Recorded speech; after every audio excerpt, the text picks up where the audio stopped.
जय हिंद स्टूडेंट्स, स्वागत है आपके अपने YouTube channel knowledge of education पर।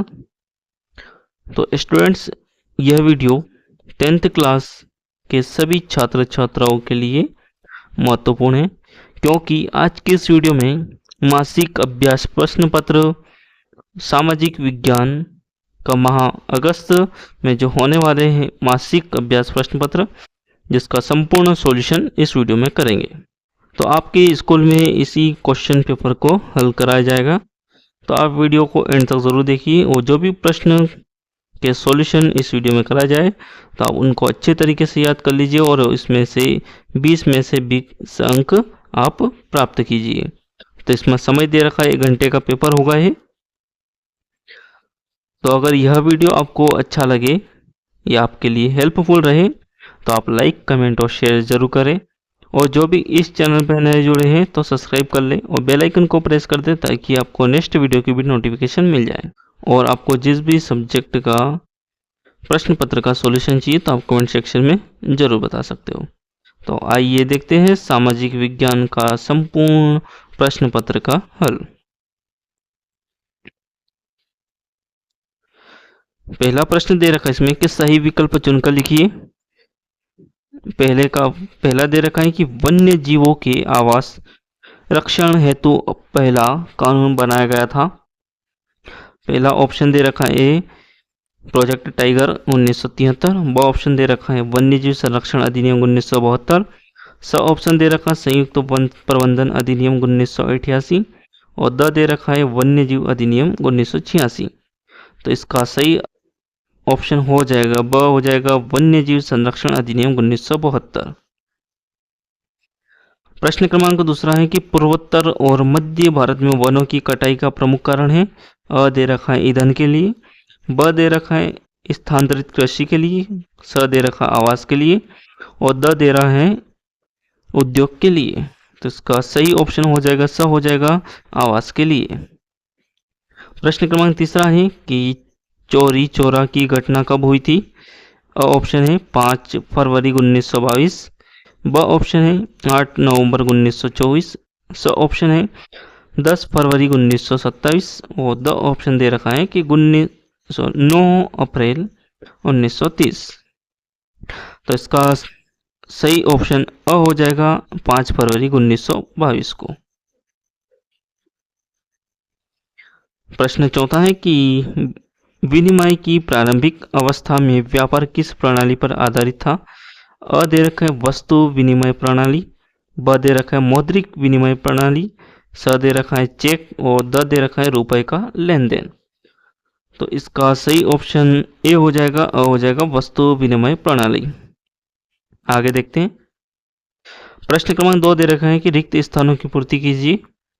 4 स्थान दे रखे हैं जिनको आपको पूर्ति करनी है। पहला दे रखा है इसमें स्थायी वनों का सर्वाधिक क्षेत्र रिक्त स्थान राज्य में है, तो इसका सही उत्तर हो जाएगा मध्य प्रदेश। दूसरा दे रखा है कि गांधी जी ने सत्याग्रह का पहला प्रयोग भारत के रिक्त स्थान नामक स्थान पर किया था, तो इसका सही उत्तर हो जाएगा चंपारण में।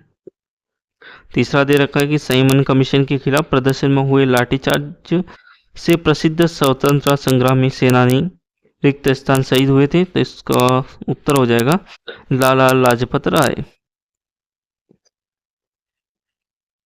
चौथा दे रखा प्रश्न कि भारत में करेंसी नोट रिक्त स्थान जारी करता है, तो इसका उत्तर हो जाएगा आरबीआई या रिजर्व बैंक ऑफ इंडिया। प्रश्न क्रमांक 3 है कि आरक्षित वनों से क्या तात्पर्य है। प्रश्न क्रमांक 3 का उत्तर देख लेते हैं। प्रश्न क्रमांक 3 का उत्तर है कि आरक्षित वनों से तात्पर्य ऐसे वन क्षेत्रों से है जो सरकार या अन्य संबंधित संगठन द्वारा वन्य जीवन के संरक्षण और संवर्धन के लिए सुरक्षित रखे जाते हैं। ये वन क्षेत्र आमतौर पर वन्य जीवों के प्राकृतिक आवास होते हैं और विविध प्रकार के पौधों और पशुओं को आश्रय प्रदान करते हैं। आरक्षित वनों को संरक्षित करने का मुख्य उद्देश्य जैव विविधता को संरक्षित रखना है और प्राकृतिक प्रक्रियाओं के समर्थन में सहायक बनना है। देश के आधे से अधिक वन क्षेत्र आरक्षित वन घोषित किए गए हैं। जहां तक वन और वन्य प्राणियों के संरक्षण की बात है, आरक्षित वनों को सबसे अधिक मूल्यवान माना जाता है। नेक्स्ट क्वेश्चन देखते हैं। इसी का अथवा दे रखा है कि जैव विविधता को प्रभावित करने वाले कोई 2 कारक लिखिए। इसका भी उत्तर देख लेते हैं। प्रश्न क्रमांक 7 है कि जैव विविधता को प्रभावित करने वाले कोई 3 कारक इसमें दे रखे हैं। इसमें 4 कारक दे रखे हैं, तो आपको सिर्फ 2 ही लिखने हैं। पहला दे रखा है वनों के निम्नीकरण के लिए।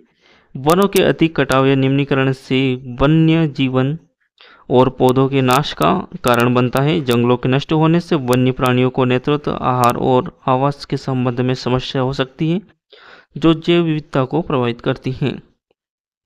दूसरा दे रखा है कारक जलवायु परिवर्तन। जलवायु परिवर्तन जैव विविधता को भी प्रभावित करता है। उच्च तापमान, सूखे, बाढ़ और बदलते जलवायु के कारण वन्य प्राणियों और पौधों के प्राकृतिक आवासों में बदलाव हो सकता है। इससे उनके संख्या में कमी हो सकती है। तीसरा कारण दे रखा है कि जंगलों का प्रबंध और उपयोग। वनों के गलत प्रबंध और अनुशासनहीन उपयोग के कारण वन्य जीवों के नाश का सामना करना पड़ सकता है।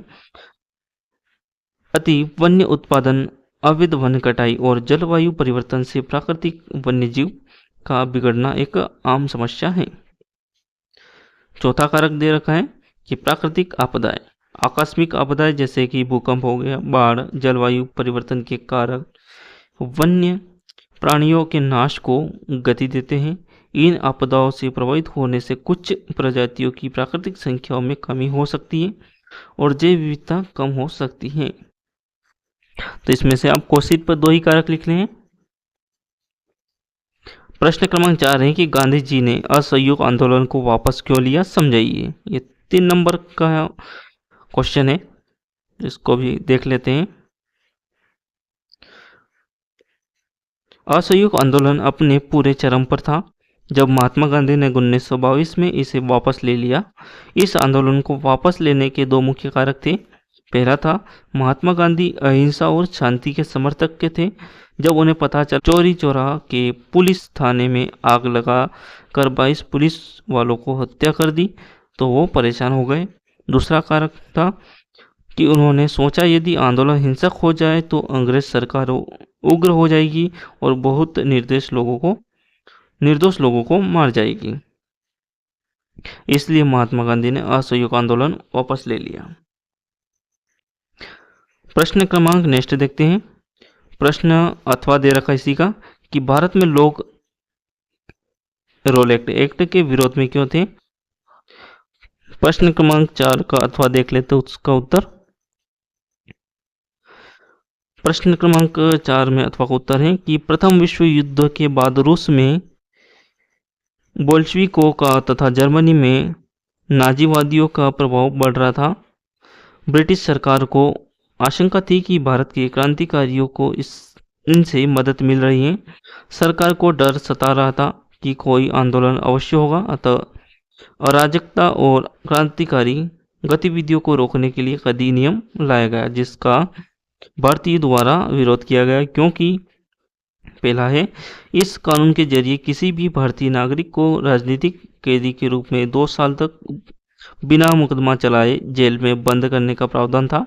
दूसरा है कि बिना सर्च वारंट के संख्या के आधार पर किसी भी नागरिक के घर की तलाशी या अधिकार पुलिस को दिया गया। और तीसरा है कि महात्मा गांधी ऐसे अन्याय पूर्ण कानूनों के विरुद्ध अहिंसक ढंग से नागरिक अभिज्ञा चाहते थे और इसे काला कानून की संज्ञा दी और लोगों ने रोल्ट एक्ट का विरोध किया था। तो ये क्वेश्चन के आंसर आपको अच्छे तरीके से याद कर लेने हैं, क्योंकि यही प्रश्न पत्र आपको स्कूल में दिया जाएगा सोल्व करने के लिए। आगे देखते हैं। प्रश्न क्रमांक 5 है कि कर्जदाता कर्ज देते समय ऋण आधार की मांग क्यों करते हैं, समझाइए। इसका उत्तर देख लेते हैं। प्रश्न क्रमांक 19 में कर्जदाता कर्ज देते समय ऋण आधार की मांग क्यों करते हैं, समझाइए। इसमें दे रखा है, पहला पॉइंट है कि कर्ज के रूप में भुगतान की गई राशि का भुगतान सुनिश्चित किया जा सके। दूसरा पॉइंट है कि कर्ज न लौटाने पर कर्जदार द्वारा प्रस्तुत ऋण आधार को बेचकर अपना पैसा वसूल कर सके। तीसरा पॉइंट है कि कर्जदार सही समय पर अपना भुगतान कर देता है, वह ऋण लेकर भागता नहीं है। नेक्स्ट क्वेश्चन देखते हैं। प्रश्न क्रमांक 5 का ही अथवा का क्वेश्चन है कि ऋण की औपचारिक और अनौपचारिक स्रोतों में कोई 3 अंतर लिखिए। तो इसका भी उत्तर देख लेते हैं। ऋण की अनौपचारिक स्रोत है और ऋण की अनौपचारिक स्रोत दे रखे इसमें, जो आपको याद कर लेने हैं। आगे देखते हैं प्रश्न। प्रश्न क्रमांक 6 है कि नमक मार्च किस प्रकार उपनिवेशवाद के विरुद्ध प्रतिरोध का एक प्रभावी हथियार बन गया, समझाइए। मैं इसको स्क्रॉल कर रहा हूं ताकि आप इसको क्वेश्चन के आंसर को आप अच्छे तरीके से पढ़ लीजिए, क्योंकि मैं पढ़ूंगा तो फिर वीडियो ज़्यादा लॉन्ग हो जाएगा।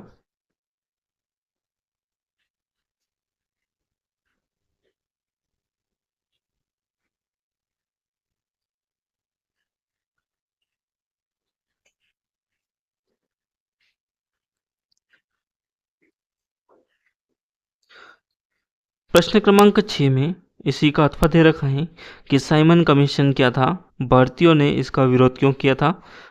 प्रश्न क्रमांक 6 में अथवा का उत्तर देख लेते हैं। 1919 ईस्वी के भारत सरकार अधिनियम में यह व्यवस्था की गई थी कि 10 वर्ष के बाद एक ऐसा आयोग नियुक्त किया जाएगा जो इस बात की जांच करेगा कि इस अधिनियम में कौन कौन से परिवर्तन संभव है। अतः ब्रिटिश प्रधानमंत्री ने समय से पूर्व सर जॉन साइमन के नेतृत्व में 8 नवंबर 1927 को साइमन कमीशन की स्थापना की। इसके सभी 7 सदस्य अंग्रेज थे। इस कमीशन का उद्देश्य संवैधानिक सुधार के प्रश्न पर विचार करना था।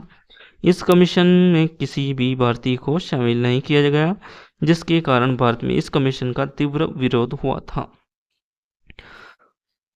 तो स्टूडेंट्स, ये थे आपकी सामाजिक विज्ञान के मासिक अभ्यास प्रश्न पत्र के सभी क्वेश्चन के सॉल्यूशन। तो अगर यह वीडियो आपको अच्छा लगा हो और यह आपके लिए हेल्पफुल रहा हो तो आप वीडियो को लाइक, कमेंट और शेयर जरूर करिए। और जो भी इस चैनल पर नए जुड़े हैं तो वो भी सब्सक्राइब कर लीजिए और बेल आइकन को प्रेस कर दिए ताकि आपको नेक्स्ट वीडियो की नोटिफिकेशन मिल जाए। और आपको जिस भी विषय के अभ्यास प्रश्न पत्र चाहिए तो आप कमेंट सेक्शन में ज़रूर बताइए ताकि जल्दी उसके ऊपर वीडियो अपलोड किया जाए। तो मिलते हैं नेक्स्ट वीडियो में। धन्यवाद।